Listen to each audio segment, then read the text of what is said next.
vécu pour les autres. Maintenant c'est moi d'abord.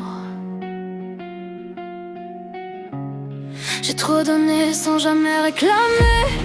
Le cœur en vrac mais toujours à pardonner.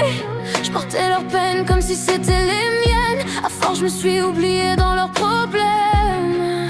Toujours fort, toujours celle qui rassure. Même quand à l'intérieur j'avais des fissures. Je cachais mes larmes derrière un sourire propre. Mais la vérité c'est que j'étais à bout de force.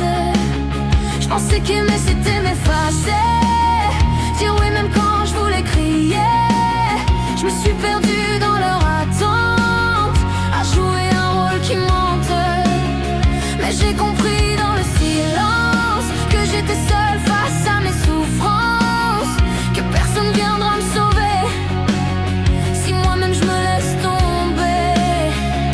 Maintenant je me choisis, je me relève et j'assume. Je ramasse les morceaux, je les transforme en plumes. J'écris ma vie sans leur validation. J'avance pour moi, pas pour leur vision.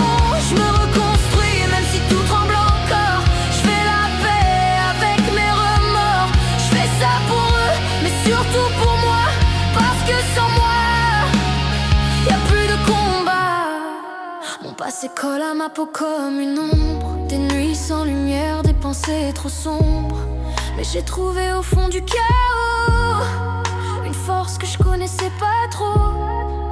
J'ai dit stop aux gens qui prennent sans donner, à ceux qui m'aimaient mais sans me respecter. J'ai coupé les liens même si ça fait mal, parce que m'oublier c'était fatal. J'apprends à dire non sans culpabiliser, à me regarder sans me détester, à guérir sans cacher mes blessures, à faire mes failles une armure. Je regarde mes enfants, je vois leur innocence. Je veux leur laisser plus que mes absences, leur montrer qu'on peut tomber bas, mais qu'on peut toujours revenir à soi. Je suis pas parfaite, j'ai encore des failles, mais aujourd'hui j'avance même quand je déraille. Chaque pas compte, même les plus petits, parce que maintenant j'ai choisi ma vie. Maintenant je me choisis.